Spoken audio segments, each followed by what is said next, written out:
সুপ্রিয় শিক্ষার্থীবৃন্দ, আপনারা যে যেখানে বসে আমাদের আজকের এই অনুষ্ঠান দেখছেন, আপনাদের সকলকে কৃষি ও পল্লী উন্নয়ন স্কুলের পক্ষ থেকে জানাচ্ছি আন্তরিক শুভেচ্ছা। আমাদের আজকের আলোচ্য বিষয় BAGED প্রোগ্রামের ইউনিট 2-এর পাঠ 2-2 গবাদি পশুর বসন্ত।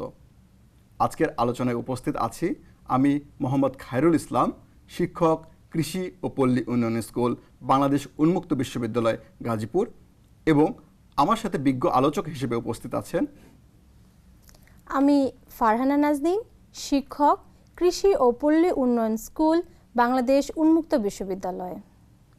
প্রিয় শিক্ষার্থীবৃন্দ, আমরা সকলেই জানি যে গবাদি পশু লালন পালনের ক্ষেত্রে অন্যতম প্রধান অন্তরায় হল গবাদি পশুর রোগবালাই। এরই অংশ হিসেবে আজ আমরা আলোচনা করব গবাদি পশুর বসন্ত রোগটি সম্পর্কে। আলোচনা শুরুতেই চলুন জেনে নেওয়া যাক আজকের আলোচনায় কি কি বিষয় থাকছে। আজকের আলোচনায় থাকছে ছাগল ও ভেড়ার বসন্ত রোগ, রোগের কারণ, সংক্রমণ, রোগের লক্ষণ, রোগ নির্ণয়, প্রতিরোধ ও চিকিৎসা। প্রিয় শিক্ষার্থীবৃন্দ, চলুন আর কোনো কথা না বাড়িয়ে মূল আলোচনা শুরু করা যাক। ফারহানা নাজনীন, আজকের আলোচনায় আপনাকে স্বাগতম। ধন্যবাদ আপনাকে।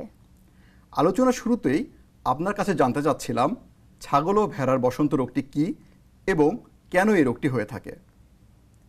ধন্যবাদ। ছাগল এবং ভেড়ার বসন্ত একটি মারাত্মক ভাইরাসজনিত সংক্রামক রোগ। 1673 সালের পর থেকে এটি মারাত্মক সংক্রামক রোগ হিসাবে পরিগণিত হয়। এটি মূলত ছাগল বা ভেড়ার চামড়ায় ক্ষত তৈরি করে, শ্বাসনালীতে হেমোরেজিক প্রদাহ সহ মৃত্যু পর্যন্ত ঘটাতে পারে। এশিয়া, আফ্রিকা এবং উত্তর পূর্ব ইউরোপের ছাগল ভেড়াতে এই রোগটি খুব বেশি পরিলক্ষিত হয়। ছাগলের ক্ষেত্রে বসন্ত রোগের সুপ্তিকাল 5 থেকে 18 দিন, ভেড়ার ক্ষেত্রে 4 থেকে 8 দিন, এবং তাদের লক্ষণগুলো মোটামুটি একই রকম। এরা মড়ক পর্যন্ত তৈরি করতে পারে। শিপ পোক্স ভাইরাস এবং গোট পোক্স ভাইরাস যথাক্রমে ভেড়া এবং ছাগলের জন্য দায়ী কারণ। এই ভাইরাসগুলো মূলত ক্ষতের উপর বহু বছর নিজেদেরকে বাঁচিয়ে রাখতে পারে। তাছাড়া প্রাণীরা যে বেডিংসের উপর থাকে এবং তাদের গায়ে এই ভাইরাসগুলো তাদেরকে 2 থেকে 6 মাস পর্যন্ত জীবিত রাখতে পারে। এই কারণগুলোই মোটামুটি আমার ভেড়া বা ছাগলের কে আক্রান্ত করার জন্য দায়ী কারণ। ধন্যবাদ। ফারহানা নাজনীন, এই রোগটি ছাগল বা ভেড়ার দেহে কিভাবে সংক্রমিত হয়? ছাগল বা ভেড়াতে এই রোগটি সংক্রমিত হয় মূলত বাতাসের মাধ্যমে। বাতাসের মাধ্যমে এই ভাইরাসগুলো এক স্থান থেকে অন্য স্থানে চলে যায়, বা আক্রান্ত প্রাণীর শ্বাস প্রশ্বাসের মাধ্যমে ওই ভাইরাস সংক্রমিত হতে পারে। কোনো একটি সুস্থ প্রাণী যদি কোনো অসুস্থ প্রাণীর সংস্পর্শে আসে তাহলে সে আক্রান্ত হতে পারে। এছাড়া আক্রান্ত প্রাণীর ক্ষতের উপর যদি কোনো কীটপতঙ্গ বা পোকামাকড় বসে তাহলে সেই কীটপতঙ্গ বা পোকামাকড়গুলো তাদের দেহে করে সেই ভাইরাসটি অন্য কোনো সুস্থ প্রাণীতে স্থানান্তর করতে পারে।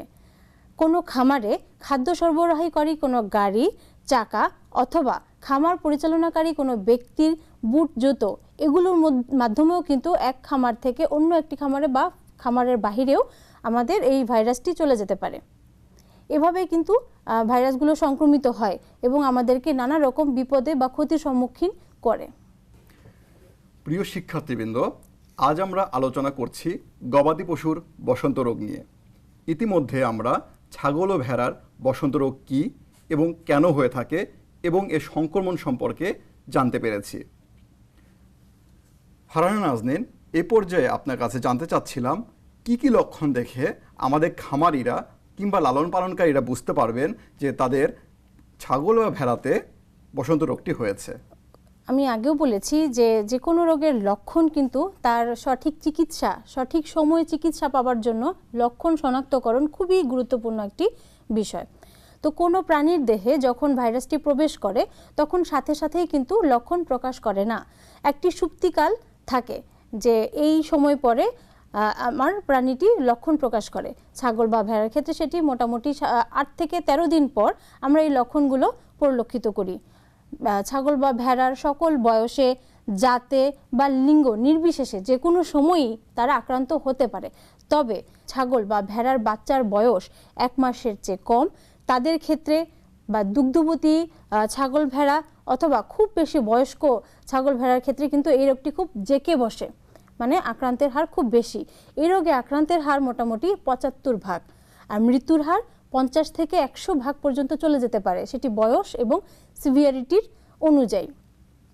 এই রোগগুলোর যে লক্ষণগুলো দেখে আমরা বুঝতে পারবো যে এটি ছাগল বা ভেড়ার বসন্ত, তা হচ্ছে যে তাদের লিম্ফ নোডগুলো থাকে, আমাদের শরীরে বিভিন্ন স্থানে লিম্ফ নোড থাকে যেগুলো আমাদের রোগ প্রতিরোধের যন্ত্র যাকে বলি, সেই লিম্ফ নোডগুলোকে তারা আক্রান্ত করে, সেই লিম্ফ নোড ফুলে যায়, তারপর জ্বর হয়, ক্ষুধামন্দা হয়, দেহের বিভিন্ন স্থানে তারা বিভিন্ন রকম অসুবিধা পরিলক্ষিত করতে থাকে। তাছাড়া চোখের পাতা ফুলে যায়, নাক দিয়ে পানি পড়ে, নাকের বহির্বিভাগে ঘা হয়, মুখ গহ্বরেও ক্ষত তৈরি হয়, দেহের বিভিন্ন লোমহীন স্থান যেমন নাক, চোয়াল, কান বা জনিপথ এগুলোতেও লাল বা বাদামি রঙের ফুসকুড়ি দেখা যায়। তাছাড়া চামড়ার উপর থেকে মানে চামড়া উঠে যে গায়ে থেকে চামড়া উঠে যে একটা শক্ত স্ক্যাব তৈরি করে। তো এই লক্ষণগুলো দেখে আমরা প্রাথমিকভাবে ধারণা করতে পারি যে না, আমার খামারের ছাগল বা ভেড়াটি মূলত বসন্ত রোগেই আক্রান্ত হয়েছে। কিন্তু আমরা যদি আরও সুনিশ্চিত হতে চাই যে না, আমার এটি ছাগলের বসন্তই রোগ, তাহলে সেক্ষেত্রে আমাদেরকে কি করতে হবে? আমাদেরকে করতে হবে যে আক্রান্ত স্থান থেকে নমুনা সংগ্রহ করে পরীক্ষাগারে পাঠাতে হবে। তাহলে আমরা সুনিশ্চিতভাবে বলতে পারবো যে আমাদের ছাগল বা ভেড়াটি বসন্ত রোগেই আক্রান্ত হয়েছে। ফারহানা নাজনীন, আপনি বললেন সুপ্তিকাল, এই সুপ্তিকাল বিষয়টি কি? ধন্যবাদ খায়রুল ইসলাম আপনাকে খুব সুন্দর একটি প্রশ্ন করার জন্য। সুপ্তিকালটি হচ্ছে কোনো ভাইরাস তার নির্ধারিত প্রাণীর শরীরে প্রবেশের পর থেকে সেই রোগের লক্ষণ প্রকাশের পূর্ব পর্যন্ত এই যে মধ্যবর্তী সময়কালটি, এটি হচ্ছে সুপ্তিকাল। সে নিজেকে ডরমেন্ট বা সুপ্ত অবস্থায় রাখে এবং এই সময়ের ব্যবধান পর সে নিজেকে রোগ আকারে আত্মপ্রকাশ করে। ধন্যবাদ ফারহানা নাজনীন। আমরা সকলেই জানি যে রোগের লক্ষণ প্রকাশের সাথে চিকিৎসার একটি সুনিবিড় সম্পর্ক রয়েছে।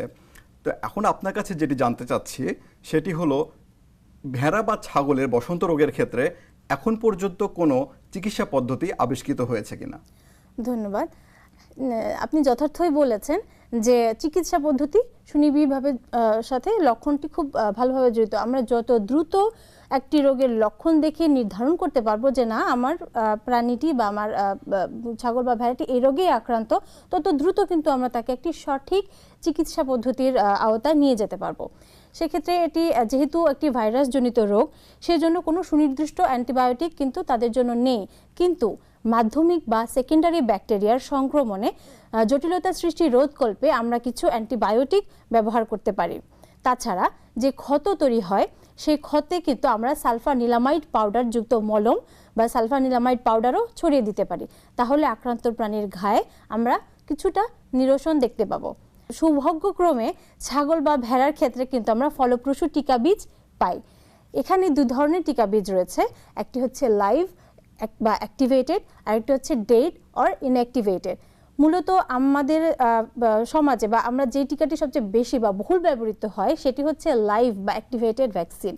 এই ভ্যাকসিনটি ব্যবহারে পশু কিন্তু খুব দ্রুতই আরোগ্যতার দিকে যেতে থাকে। এছাড়াও কিছু কিছু ব্যাপার রয়েছে যেগুলোকে নিয়ন্ত্রণ করলে আমরা রোগটিকে কমিয়ে আনতে পারবো। এবং আরেকটি বিষয় আমি যোগ করতে চাই, সেটি হচ্ছে অবশ্যই কিন্তু প্রাণী সুস্থ অবস্থায় থাকাকালীন সময় আমাদেরকে কিন্তু এই টিকাটি প্রয়োগ করতে হবে। তাহলে পরবর্তীতে আক্রান্ত হওয়া থেকে প্রাণীগুলোকে বিরত রাখতে পারবো। আর যে উৎসগুলো থেকে ভাইরাসটি ছড়াচ্ছে সেই উৎসগুলোকে কিন্তু খুব ভালোভাবে প্রতিহত করতে হবে। যেমন বাতাসের মাধ্যমে যেহেতু এটি ছড়াচ্ছে সেহেতু উৎসগুলোকে প্রতিহত করতে হবে এবং আক্রান্ত যে প্রাণীটি আছে তাকে অবশ্যই সুস্থ প্রাণী থেকে আলাদা রাখতে হবে।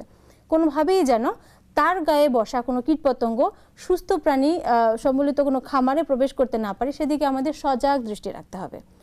আর যেহেতু এটি আমি আগেই বলেছি যে এটি বাতাসের মাধ্যমে ছড়ায় এবং খুব দ্রুত ছড়িয়ে পড়ে এবং একটি মারাত্মক অবস্থা তৈরি করতে পারে সেই লোকালিটি বা সেই এলাকার জন্য, তাই কোনো প্রাণী যদি এ রোগে মারা যায় তাহলে তাকে খুব দ্রুত সময়ের মধ্যে খুব সচেতনভাবে মাটি চাপা দিতে হবে।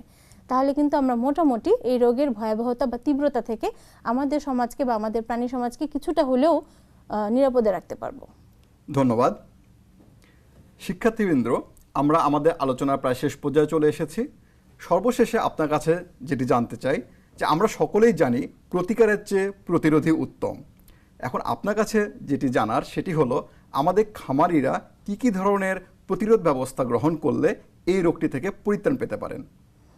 ধন্যবাদ খায়রুল ইসলাম। আমি কিছুক্ষণ আগে বলেছি যে প্রতিরোধ যদি সুস্থ অবস্থায় আমরা যেই ব্যবস্থাগুলো গ্রহণ করি সেটি হচ্ছে প্রতিরোধ। এখানে আমরা ফলপ্রসূ টিকা বীজ যেটি কথা আমি কিছুক্ষণ আগে বললাম, এভাবে টিকা যদি দিই তাহলে কিন্তু আমরা এটি প্রতিরোধের দিকে আমরা খুব ভালোভাবে অগ্রসর হতে পারি। বা আক্রান্ত কোনো পশু যখন আক্রান্ত হয় আমরা সচেতনতার সাথে খুব দ্রুতই সেই পশুটিকে আমাদের খামার থেকে সরিয়ে ফেলতে পারি। তো এইভাবে আমরা, এবং পরিষ্কার পরিচ্ছন্নতা যেন আমাদের খামারে মাছি বা কোনো কীটপতঙ্গ প্রবেশ না করে, এভাবে খেয়াল রাখতে পারি। এই সচেতনতাগুলো যদি আমরা একটু অনুসরণ করি তাহলে কিন্তু আমরা মোটামুটি এটার প্রতিরোধের দিকে আমরা যেতে পারি বলে আমার মনে হয়। অতি অল্প সময়ে গুরুত্বপূর্ণ একটি বিষয়ে তথ্য নির্ভর আলোচনার জন্য আপনাকে ধন্যবাদ। আপনাকেও ধন্যবাদ খায়রুল ইসলাম। সুপ্রিয় শিক্ষার্থীবৃন্দ, এই ছিল আমাদের আজকে আলোচনা। আশা করি আমাদের আজকের আলোচনা থেকে আপনারা বেশ উপকৃত হয়েছেন। এরপরেও আপনাদের আরও যদি কোনো জিজ্ঞাসা থেকে থাকে আপনারা যোগাযোগ করতে পারেন। ডিন, কৃষি ও পল্লী উন্নয়ন স্কুল, বাংলাদেশ উন্মুক্ত বিশ্ববিদ্যালয়, গাজীপুর 1705। প্রিয় শিক্ষার্থী বন্ধুরা, আজ তাহলে এ পর্যন্তই। আবারও দেখা হবে, কথা হবে অন্য কোনো একটি গুরুত্বপূর্ণ বিষয় নিয়ে। সেই পর্যন্ত ভালো থাকুন, সুস্থ থাকুন। ধন্যবাদ সবাইকে।